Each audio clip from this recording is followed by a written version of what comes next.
I hope you enjoyed that.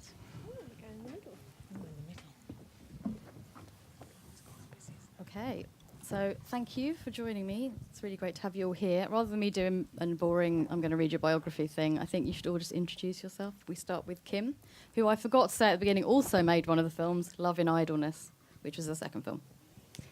Hello, thank you for watching my film. My name is Kim Noce, and I'm a filmmaker, animator. I trained at the National Film Television School, and since 2005 I make short films. Anything else to say? Hello, my name's Sarah Ann Kennedy, and I currently run the MA at the University of Central Lancashire. I originally went to the Royal College of Art, and I made a couple of series. One of them was Crapston Villas, which is probably some of you will have heard of, some of you won't. And I currently voice Miss Rabbit and Nanny Plum. If you've got kids, you'll know them. You can't mistake that voice. I'm Alys Scott Hawkins. I'm an artist and an animation director, and I co-run animateddocumentary.com. That's my thing. And I teach at the Arts University in Bournemouth on the BA and the MA animation courses there. I'm the odd one out. I'm Steve Henderson. I'm the director of Manchester Animation Festival, the editor and co-owner of Squiggly.com, an online animation magazine, and I also lecture at Manchester Metropolitan as well. Great, thank you. Did you want to say anything about where you teach, Kim? I noticed you were like, oh yeah. I teach at the London College of Communication. The MA is 1 year, and I teach as well the National Television School and sometimes at Central St. Martin. Okay, cool. I should just point out I did make the choice of token man for my panel because, you know, we really should make more of an effort to put men on panels. So here we go. Here's my contribution. I'm very lucky. So I, as I said, I found this quite easy to program this program for this evening. But I just wanted to kind of get your opinions, particularly as you all work in higher education, and how you sort of feel things. Do you feel things are changing? Are we seeing more positive representations coming through universities, coming through film festivals? What's your take on it? All right, I'll start. And I think that's quite a difficult question because obviously when you look at independent filmmakers and kind of quite low budget things, there are quite a lot of women that make films, and often not from here. I think there's not much funding in this country, so I think it's quite difficult. And I think at my university, I do have quite a lot of girls, but they're quite, they want to work in industry, so they kind of don't want to make films that are quite conventional, really, and don't challenge the current hegemony and kind of. So they're basically, what they do is they make very conventional work. So I think, and even though I might expose them and show them stuff that I think is interesting, they kind of choose not to necessarily do that. Does that make sense? So there's sort of fear that if they make something a bit racy, that they won't get a job at the end of it. Yeah, absolutely. So that, and I understand that because, you know, they pay a lot of money to go to university and then they leave with debt and their parents are going, when are you going to get a job? You know, and there's not loads of funding to kind of be an independent animator. If so they make a film about wanking, their parents probably will be like, why did I just spend all this money? Exactly. Alice, anything to say about that? The film about wanking that I made wasn't. I think my mum just wished I hadn't. You know, she celebrates my achievements, but she was a bit like, oh, did you have to call it that? Alice made a film called Crying and Wanking, which is on Vimeo. I would recommend it. What I just to follow on from that, I've got great pleasure from watching this programme and kind of feeling like that film that I made a long time ago has kind of sibling films it's and it probably did in films that came before, but for me I think that things are changing a bit, and I think we had a conversation earlier where I was talking about the filmed talk that now I've forgotten her name. Anna Ginsberg did about her film Private Parts, and I really admired her kind of confidence in being really open and talking about her film about sexuality in it. I really hope that that's how things are going. Yeah. And I think in terms of harming your career, I mean, Anna made Private Parts which she managed to get a Random Acts commission to do, but she'd already had the idea in her head for quite a while. And it hasn't damaged her career at all because it's done so well at film festivals, and also she's now represented by an agency that is making... I think she's got a film in the competition, which is a commissioned film about fashion film, isn't it? So absolutely. So I think hopefully that's a way in which the culture does get changed, and the culture about what is it okay to make a film about or not make a film about. Will anybody take me seriously if I make something that it feels like this oddball idea? I hope it does change. I hope it changes. I mean, I hope it changes. I suppose that it's one of the things that linked all those films for me is there's an odd sincerity to them, and I think if odd, why is that odd? No, not odd, but it's not the first thing that you go to. It's not the first thing that you notice about the films, but. And something I know that we all put into our teaching is the fact that it's not about go out and make films just like this. It's go out and be yourself and go out and do that. And if you're sincere and if your films come from the heart and everything, then you'll get noticed anyway. And that's key, really, isn't it? Yeah, I think it is. I mean, it's interesting. One of my first films was about wanking as well, with a shower in a bar. There's obviously a DVD collection in here. Yeah. Absolutely. Nag, you listening? We want the wanking DVD. Kim, have you got anything to add? Have you made a wanking film? I'm making love. Getting there is almost like a fantasy for the donkey. But I don't know, I think I got a slightly different view with my course, maybe because it's an MA and it's just 1 year. We focus on the first 6 months on just doing client project. That then when they arrive for the final project, they feel like they can just be a little bit more daring. And I've got a mixture of few students exactly like they want to get into the industry, so they're going to almost copy some styles as well, not even just themes. And some other actually students that are bringing new visions, which is also quite interesting for me because they're far more daring than I am. And they've got new perspective that I also don't know. So it's quite splendid what they're coming out with.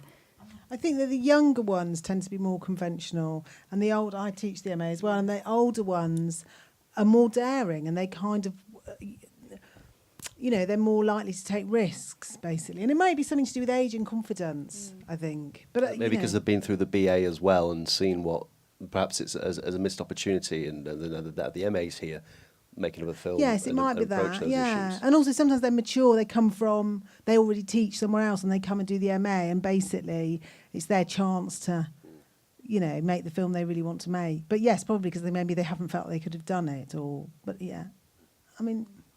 Interesting. Do you know, I actually had a thought and I've completely forgotten it. I do that. I'm sure it was really profound. I want to see films about menopausal women. Yes. Where are the menopause films? It's all about wanking. It's all quite young. Lots of stuff about wanking, making love and babies. What about the menopause? I mean, no one makes any film about the menopause. Okay, well, I'm going to make a film about the menopause. Film about the menopause. In that sense, actually, I think the films with humor works much better because when you start to go in darker topics, then they fare a little bit less well and they're a bit more shunned away, I think. They can be, yeah. It's interesting because with some of the films here, that quite a few that had quite a lo-fi aesthetic, quite cartoonish, but then what they're actually, it's sort of almost a way of disarming the audience. With Pussy, it's just, she said, I want to make a film about the taboo of female sexuality, and then, she does that, and it's like people can kind of accept it in a way that if it was a animated documentary or something, they might find it a bit more challenging. Maybe in programming terms, I don't know. Yeah, well, Moving on to you and your programming. Well, it's weird when we think about animation programming stuff. We're very, very lucky to have the animation festival here in London showing these films. Where if we look, and no offence to the shortlisted Oscar films, but if we look towards the Oscars that have been announced this week, it's very male, and there's not much in terms of there's no films with that kind of perspective on them. And this is just a personal opinion. There's some nice films there, but I think that those kind of the big profile stuff really misses out on this. Like the beautiful thing about animation specific festivals is this, And it's also that idea that a lot of them they're funded by companies and kind of. So there is less independent animation. I mean, it's a bit of a shame. And it didn't. There was a time when I think we did have a lot of funding in this country, and so there were more independence films with the sort of a bit more enough budget to kind of and risk taking to be made well or have a bit more money and a bit more crew put into them. As I think now it seems to be the films that are a bit more experimental are just they're low budget. Because unfortunately they're not seen as a commercial success, which I think is a real shame. And actually I think it's terrible to judge things on that. And so it's big companies that kind of or from the national films, quite often from the national, because basically they have huge teams of people working on things. So I don't think you see so many kind of very short, low budgets. I just don't think you see so much of it actually. Full stop. Yeah, and I think there is also another thing. So the few funding bodies that give funds, they actually go very safe. Because it's so little, they have to make sure they get it right, they have to make sure that it's successful and it doesn't hurt anyone or it's not too controversial. And that actually limit the choices and the experimentation, and it just narrow it down. But did you have any issues making your film for Film London? No, actually with that one I was film? quite lucky. With both my two funding bodies, I was very, very lucky because it was kind of free, and it was one with the university and with Sally Barden and research on the PhD. It was about looking at female figures represented in Shakespeare, and as well the latest one I just did with the London Short Film Festival was about pushing the boundaries, and also that fact of just being able to do a bit of a more lo-fi film and just play out and test and make mistakes, which is after you leave college is very rare. But even when you're at college, you feel the pressure of the fee that you pay, the assessment, the grade, the job that you will have to get and pay back all the loans. And it's really hard to be free in that sense. Yes, I think. And then I think just coming back to the question about programming, what kind of stance do you take? Do you have any sort of quotas in your head when you're looking at male-female divides, or? Well, I'm very lucky to be working with Jen Hall, my producer, who's got a very keen eye on that kind of thing, and we share this idea that, especially when it comes to people who are sat and talking to the audience and giving presentations, that there is an even split, or we try our very best to do an even split. But unfortunately, sometimes you'll get in touch with a company and say, "Can you send somebody to talk about such and such?" And well, they'll send a crowd of blokes, which is fine. But we did an entire panel dedicated to Manchester, and all of them were blokes. And the first question was, is there a problem with representation of women in the animation industry? And by the look of the panel, there was, because it was just chaps. But they all kind of refuted and said that the industry was, there was 60% female workforce in some of the places. It just so happened that men do all the talking, in which is such a shame, because the industry would not be as healthy as it is, or would not be as be able to have the output that it has without the entire broad range of skills and everything that goes into animated films. It just so happens that it's always the men that are stuck forward, So how do we change that? How do we get more women visible? Well, you could have swapped me with somebody else on this panel for a start. I mean, No, I had to make it a valid panel. I had to have a man on it. Well, I think one of the ways is you try and make it part of mainstream conversation and not just something that women talk about to each other on kind of niche events. So absolutely. You're saying this is a niche event? No, but I'm saying this isn't kind of sort of squirreling it away in the corner. And though those conversations happen, sometimes they are in that context. So I think it is about making it part of the mainstream conversation, and that's not just about representation of women, but diversity in general. It's in a much, much broader way. Yes, no, I agree. I don't know, I also think, when I was speaking with Jane Pillin, and she was saying that she makes sure there is an equal number of men and women, and that creates sometimes trouble for her because people drop out and she just have to rearrange everyone. The juries, yeah. And I think it's just being conscious and having also the courage to say, no, I want a certain amount of people and certain different type of age gender, race, anything on that line. Absolutely. Okay. And then maybe a bit more about Squiggly. Then I'm just going to keep putting you on the spot, Steve, because you're here. It's the right grilling.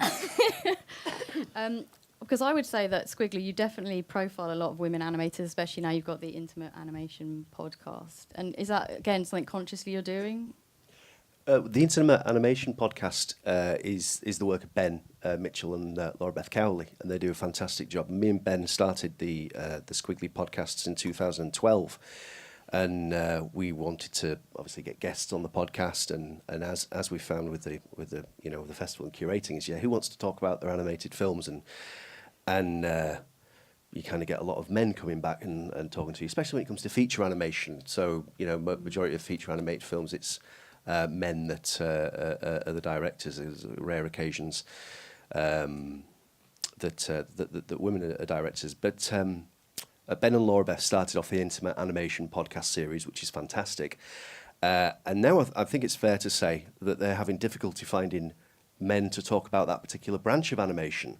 I think the only one they could find was Andreas Heikady, who was willing to talk about films with that kind of expression. The idea of love and lust and relationships in animation, that's certainly something that is quite a cornered market for females.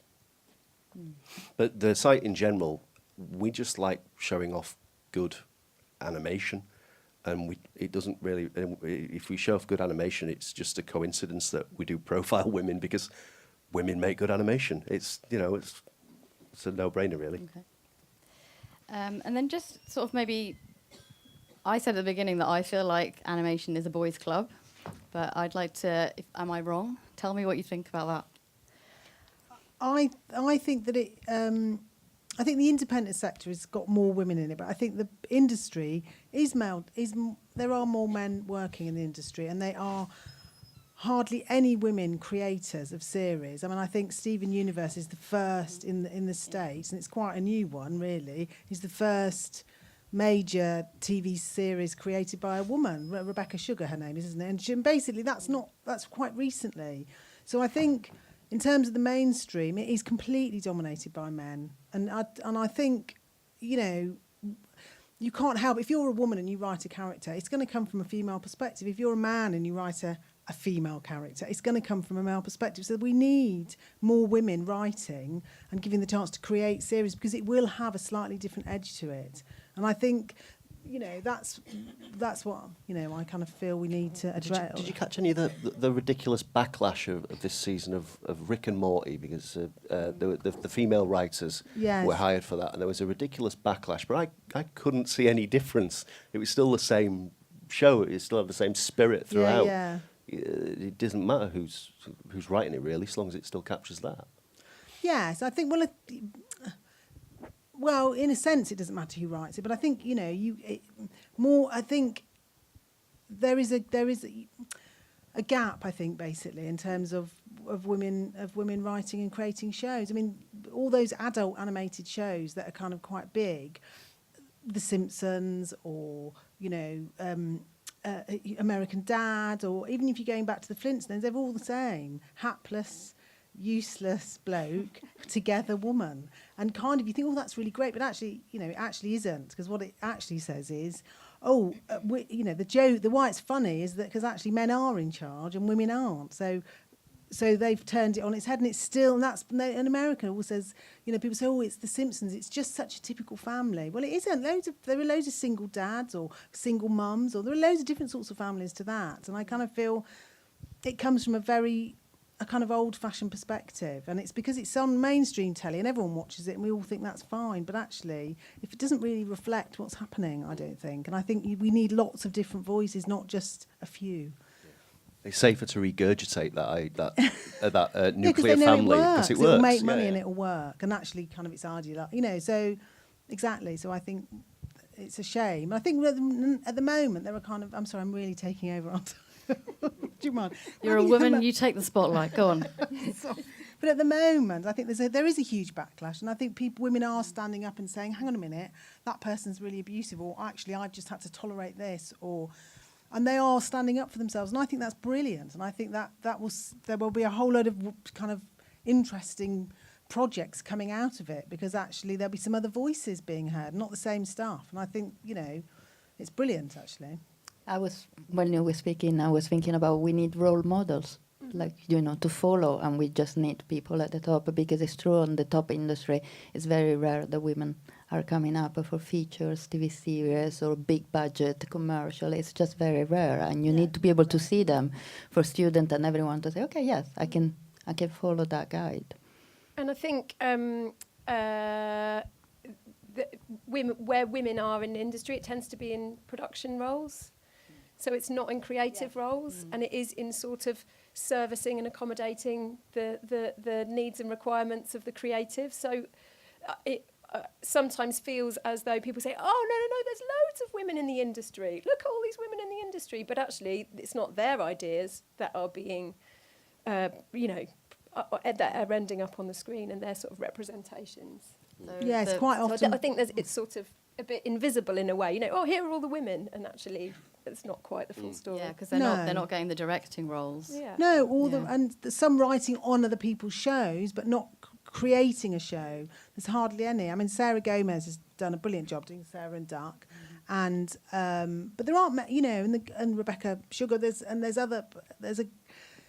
there aren't really this many. It's like a handful, really, and it's unfortunate. And there are commissioning editors. Lots of at the BBC. There's commissioning editors that are women. But I did a kind of seminar, and I invited different kind of women in from the north, really, and I'm not going to say any names, but one of the women who kind of is quite high up in commissioning at a particular channel, she sort of said, oh no, there's no sexism, it's no sexism, and blah blah blah. When we were on camera, as soon as we were off camera, and she went, oh no, it's terrible, but I can't say, because you know what I mean, it's like it's not worth my job. And so the reality is, it does exist, but people are frightened to say, basically. And I think as people, when you're in education, I think it's slightly easier to be objective or to analyse what you see is going on, and you're actually encouraged to write a paper or to analyse something and question it and go to conferences and present that work. But I don't think it probably would do you any favours going, well, in industry, really. I don't know. I think it's harder. Just coming back to that question about harassment, sexism, in the industry. What do people do? I mean, there's probably people in this room that are thinking about going into careers in animation, and obviously now we've got this massive everyone's a sexist pig issue going on. Steve. Not Steve. Steve's one of the good ones. Steve's very nice. Well, what kind of advice would you give to people? I knew this was an intervention. I just think, don't tolerate it. I mean, you don't have to be aggressive or anything. And it's also when I was at the Royal College, Bob Godfrey, bless him, he was brilliant. He was my tutor. And he was quite old-fashioned. And he never looked at my face. He just looked at my breasts all the time. And I think he was shy. I think we've all had that experience. I used to go, Bob, if I got something on my top. And he'd go really embarrassed. So I just treated, like, I actually liked him. I admired his work. I just used to tell him off, not tell him off in a horrible way, just go, Bob, look, I am this here. Yeah, call him out. Look at me. Yeah. And I'd just go, and then he'd get really embarrassed, and then we'd have a laugh. But I think you have to be you have to decide what your space is and what your boundaries are, and just be quite firm about it. You have to be aggressive or nasty. You can just kind of be, that's how it is, and and if you come across somebody might make a joke. I think if you come across somebody who's particularly nasty, I think you just have to get yourself out of there and try, because not everybody is, actually. I don't think, I've had some brilliant experiences with men in the industry, and they've given me some brilliant opportunities. So not everybody is, but obviously there's going to be occasions when that happens. I think it's also supporting each other, because sometimes not standing up alone. It's quite hard sometimes if a person might answer and then maybe they get told off, or the reaction is quite strange. It's quite important that other people around, men or women, it doesn't really matter. They do support and they give the voice, and there is not that fear. Sometimes it can happen if the job is really important, or you're a bit scared to lose it. You might just say, oh, well, I might don't answer. Everyone support each other, because then a group forms strengths. Yes, that's a good point. I think respect. So basically, respect who you work with, respect yourself, and I think that have that as your key philosophy. And I don't think you can go wrong because you'll always meet people who are terrible. But if you respect people and respect yourself, I think you kind of can.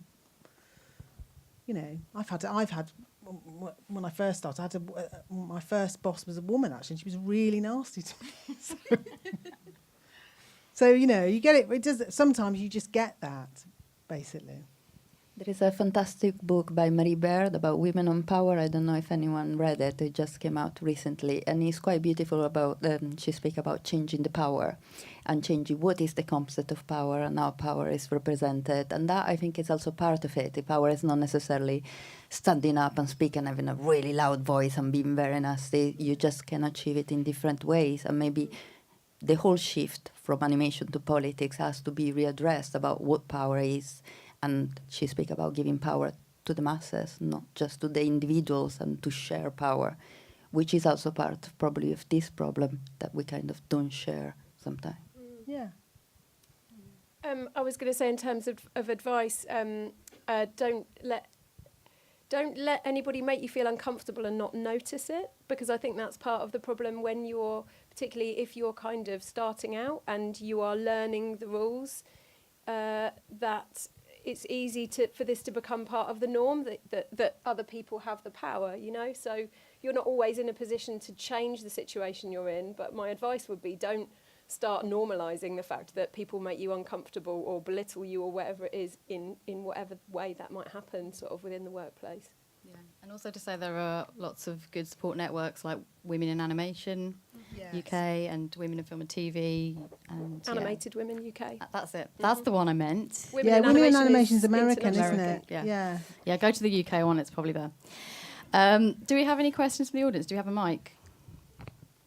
Does anyone want to say anything? Okay. Oh, Lizzie. Lizzie wants to say something. I was just thinking about the industry. I was just thinking about the industry and how there's also a sort of a way that it's structured at the moment that isn't very sympathetic to, generally people with families, but often the turnaround, you've got to have an idea in 4 days and then produce something and pitch it, and when I went to have a look, I just thought, there's no way I can drop everything, so I think it's generally easier for young men, to turn everything around in 24 hours or whatever it is. That's just a comment, really. Yeah. No, I think you're right. I think that for women, when if you've had a child or you're going to have a child, it can be quite difficult because there isn't that sort of. It's not unionised anymore. There's no support, and you're freelance. So once you're out, it's very hard. You've got to just. The maternity leave isn't very long, and there's no guarantee of a job to go back to, and so I think it is. It can be quite difficult, for women in that sense. Definitely. It's not always necessary, is it, for those quick deadlines? No, not at all. Yeah. And I still think it's important to have different voices. Not just the same voices all the time. So, and we are 50% of the population. It'd be quite good to have our voice. But apparently only 30% of the UK animation industry is women now, so it's actually gone down. Well, that was the 2015 census, so it's gone down since 2011. What did you say? It's about 46, was it? Something like that. It's in the 40s, wasn't it, in 2012, and then it's... So where have all the women gone? I don't know. That's very depressing. There was more people surveyed from 2015 in more places. But that's even more worrying if it maybe shows that the 2012 statistics weren't right. And particularly when you look at, you must see this on your courses, but they're at least half women, if not more. If not 53 more. to 47 Much more at for us. MMU. Okay. Yeah. A lot more women than men. Yes, we have more actually. women. So why do they drop off, and how can we stop that happening? One was the thing about having a family was quite a big. Some of my students talked about that, and so how am I going to have a family and work in animation, and so maybe it's something they might come too late, but then it might be too late. They might feel they haven't got, because I said, well, if you build your career up before you have children. They were going, well, I don't want to be an old mum. And I was going, I was thinking, well, I'm an old mum. What's wrong with that? Don't look at me like, I don't want to be you. But, oh dear. But, so there's that, but they can't. And I think that's quite difficult for them, sometimes. So but I think as well, it's the idea of the they don't, you know, there is a bit of a boys' culture, and so maybe there's the idea of all having a drink afterwards, and maybe they don't feel comfortable with doing that, and you know, there's all that kind of stuff. I mean, I quite liked all that when I was, you know, younger. I quite liked all that, going to the pub afterwards and being, you know, but you know, I'm an old mum, so there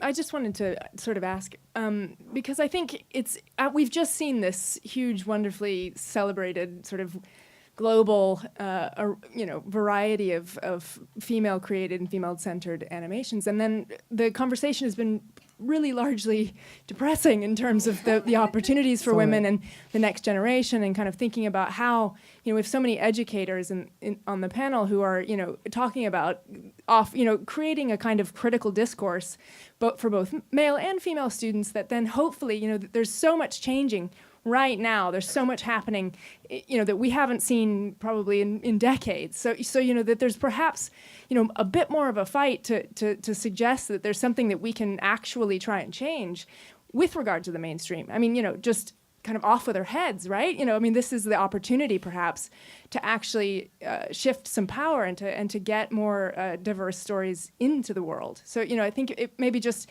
even if we're being romantic or idealistic, but at least to just cling to that hope and strategize about how it might happen, you know? I think that's brilliant, actually. I think we should be. I mean, you're absolutely right. And we probably are sounding so sorry that I'm sounding negative. I don't mean it. It's just sometimes my students don't seem, I'm going, come on, go out there and fight and blah, blah, you know, and they're not always, I don't know if it's that generation, but they're just all, I've had a few generations now, but, you know, I think, where's your fight? So it's brilliant to hear that you're thinking, great, we're all going to change it, and we've got loads of energy, and we're going to get out there and make it happen. You know, that's fantastic.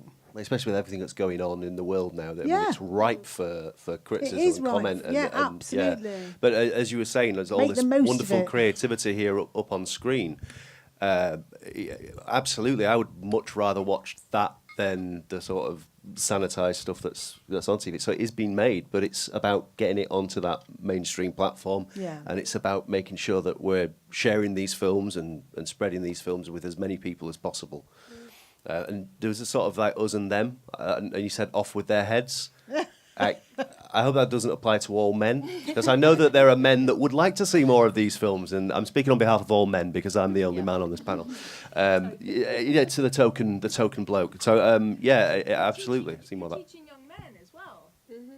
I mean, that's part of it, you know. I think when I was at university many years ago, basically it was like in the 80s, and my tutors were really feministy. They'd come through the 70s, and they were my contextual studies tutors, and they were women, and they were so strident and so feminist, and it was quite interesting. And I think there was a time at that point where in fact they used to be a bit frightened of them. But actually it was quite interesting, and everything we did was sort of feminist theory, and film analysis was all about feminism, and it kind of gave me a brilliant start and lots of enthusiasm, and I think men were really respectful. And then there was that massive backlash in the sort of late 80s, early 90s, where we had lads and the ladettes and the new lads, weren't they called new lads culture? And I feel like that's gone too far, and we need to bring it back, because it was a kind of backlash to, I think feminists, it got a bad name, it got a bad reputation because it became quite dominating, and although it wasn't really, but I think it was seen as that. But do you show your students work that would be considered feminist? Are you sort of trying to encourage them? I do try to, and it's quite interesting because they start off saying, I don't hate men. You go, no, being a feminist doesn't mean to say, I'm not a lesbian. I go, it doesn't mean you're a lesbian either. It doesn't matter, not that there's anything wrong with being a lesbian, but, it's that they don't understand it. So it's quite interesting because it's got such bad press. It's weird because just looking at live action films, I'm seeing a lot of young women making very political films in the live action documentary worlds, and I find it strange that it's so hard to get the same level with animation.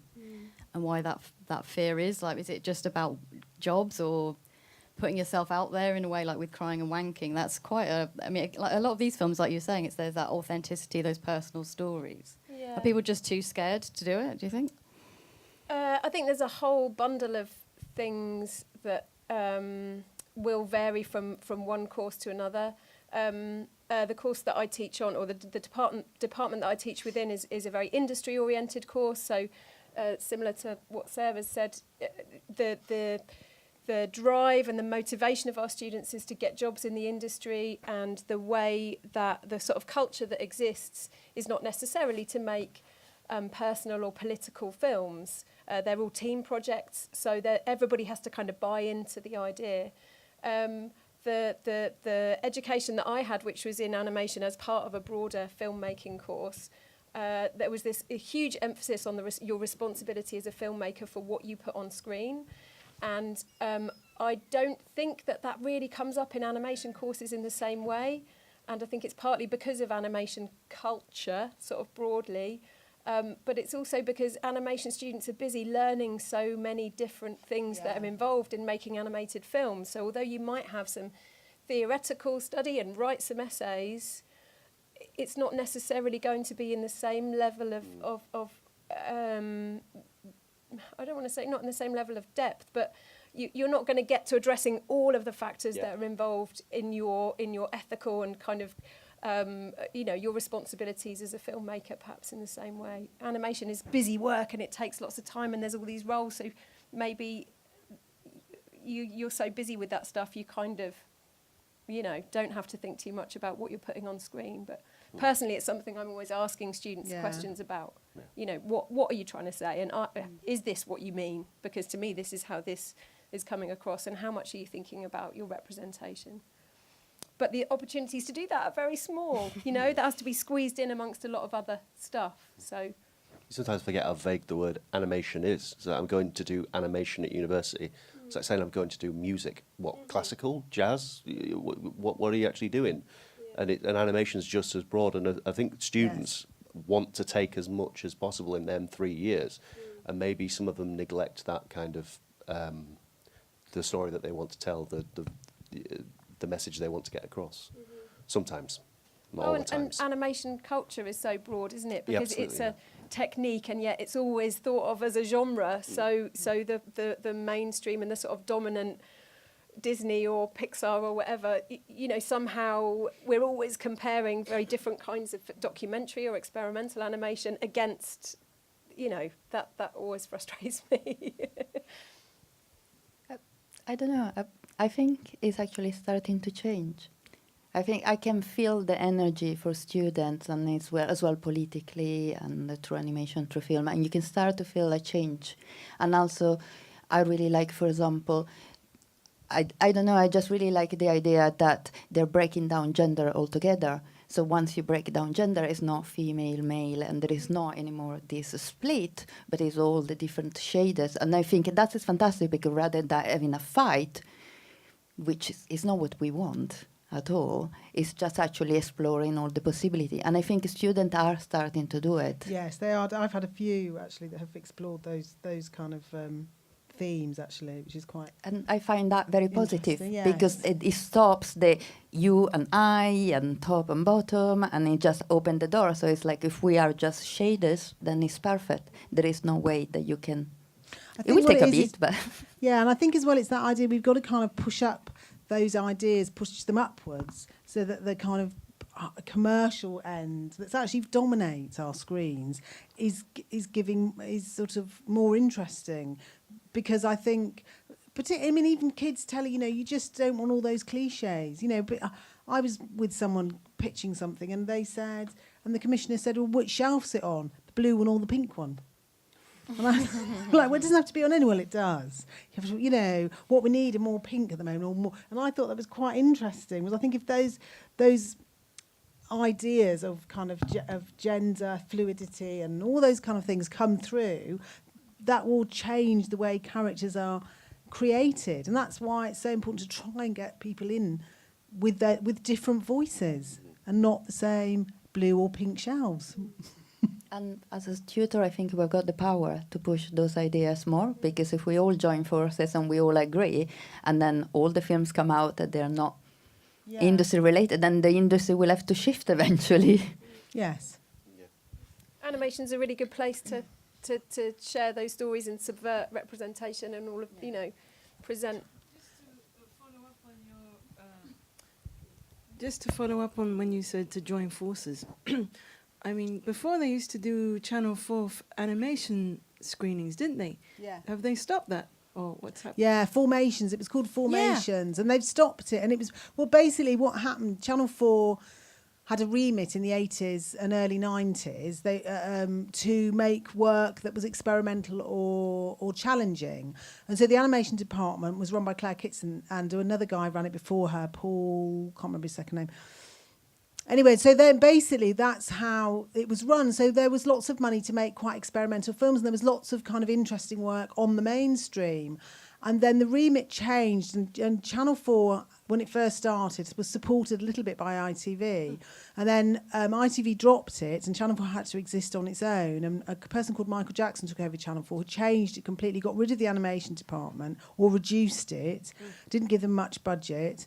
And so it all changed. So people that, were funded, and, and it wasn't just women, it was men, it was all sorts of people that were funded. And it was interesting. We won loads of awards. British Animation won awards all over the world at that point. And now there's not really any big fund. There's not that much money to fund films. So it's for animators. So it's made a big difference.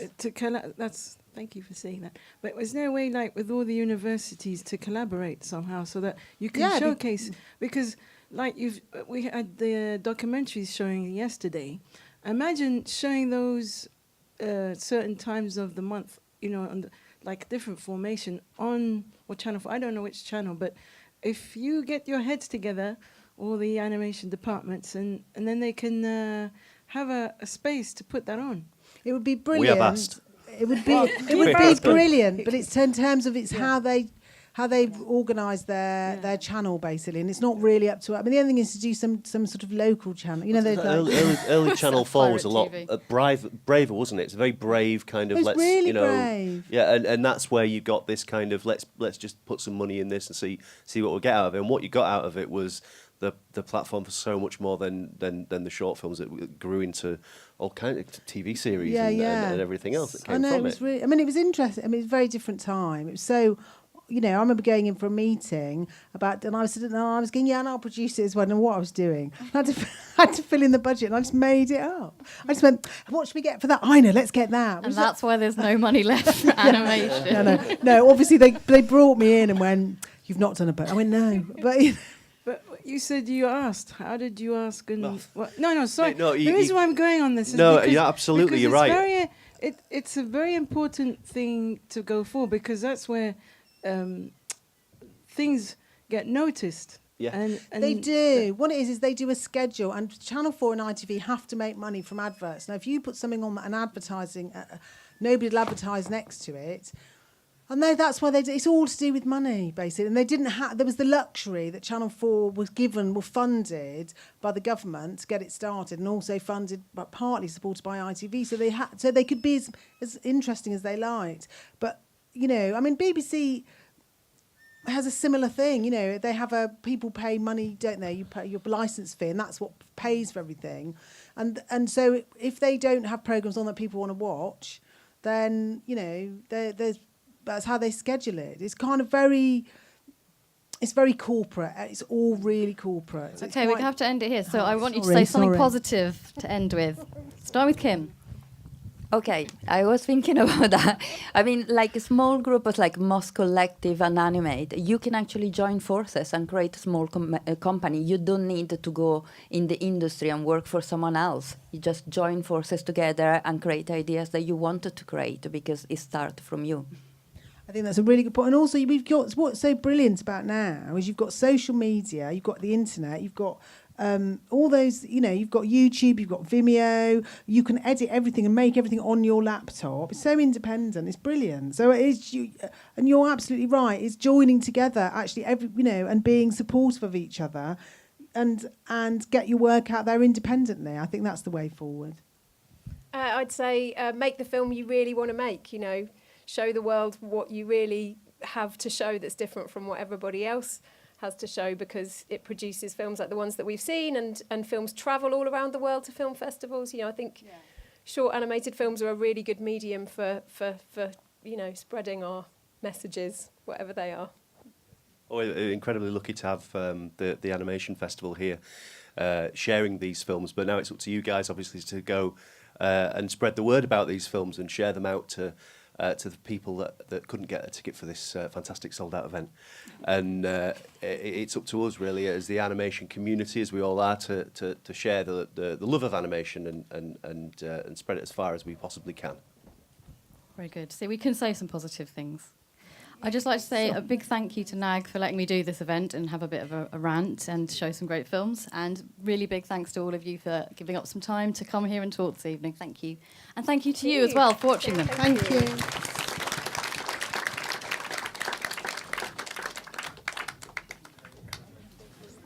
I got the other one.